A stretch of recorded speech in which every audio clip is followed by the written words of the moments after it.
Have you ever found yourself in a relationship that felt like a constant compromise, where you were always adjusting your sails to someone else's wind? Have you ever looked back at a connection and wondered how you ended up so far from the person you know yourself to be? We're often taught that love requires us to meet in the middle, to find a common ground where two lives can merge seamlessly. But what happens when that common ground becomes a swamp where your own identity slowly sinks away? What if the most powerful act of love isn't about finding a midpoint, but about standing firmly in your own center and inviting someone to meet you there? Welcome to Love Threads, where we don't just talk about relationships, we deconstruct them. We blend authentic, grounded insights with robust, evidence-based psychology, giving you the real intelligence on why we connect, why we sometimes misstep, and how to truly thrive when love feels like a constantly shifting landscape. Tonight, we're unraveling the intricate art of the compass of the heart and the necessary journey to navigate love from your own true north. The dilemma, lost at sea. We're a generation of navigators without a compass. We swipe, we text, we date, all while looking for a port in the storm, a safe harbor in another person. We're told that finding the one will complete us, that their love will be the anchor that keeps us from drifting. But this belief, this silent expectation, often leads to a subtle but profound loss of self. We begin to outsource our emotional stability to our partners. We mirror their interests, adopt their friends, and even adjust our dreams to fit their path.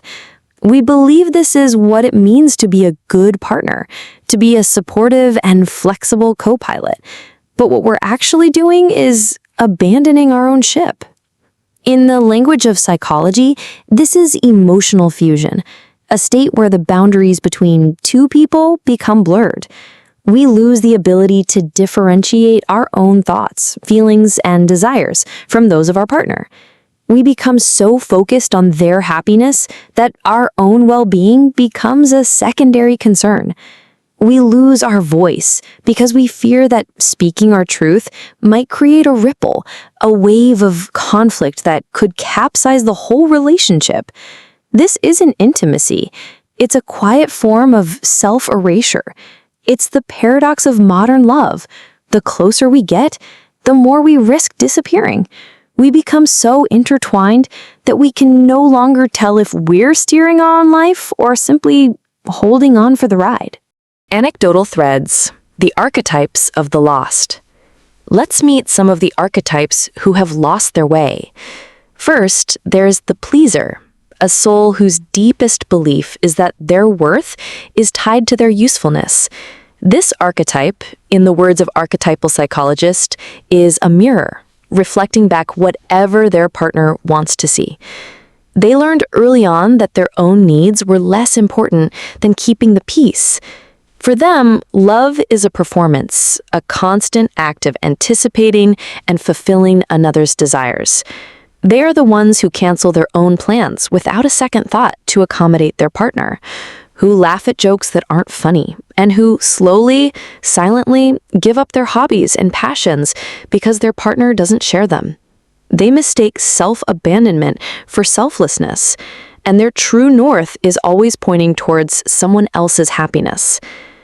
Then there is the echo, who sees their relationship as a blank canvas upon which their partner's life is painted.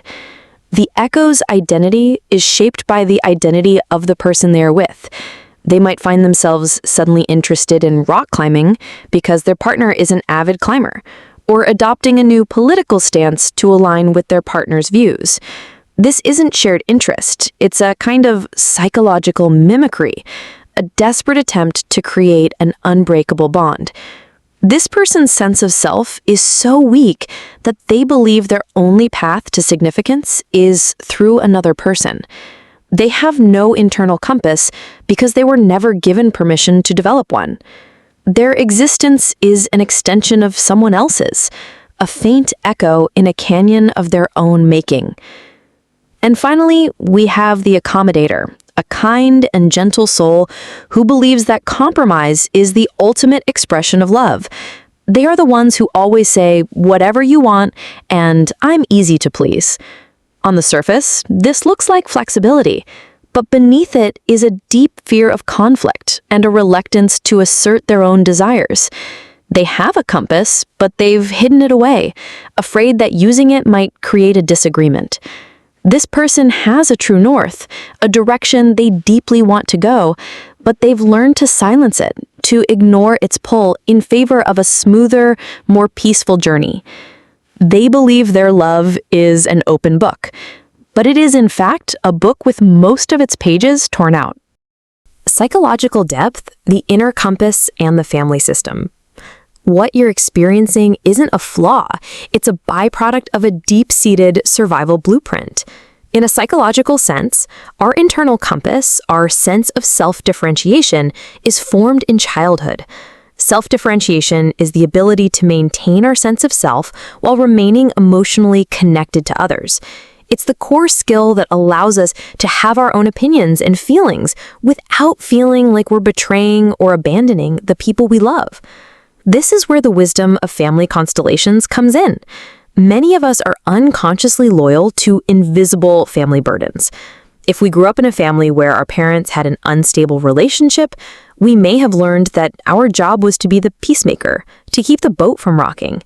We learned that to exist fully was to risk the family's balance. We may have inherited a pattern of giving our power away, a love language passed down through generations. For example, if a grandparent lost their identity in marriage, we might unconsciously repeat that pattern, believing that our own self-erasure is a necessary act of loyalty to the family system. We're, in a sense, carrying a weight that doesn't belong to us, a compass pointing to a destination that isn't our own. The wisdom of attachment theory also sheds light here.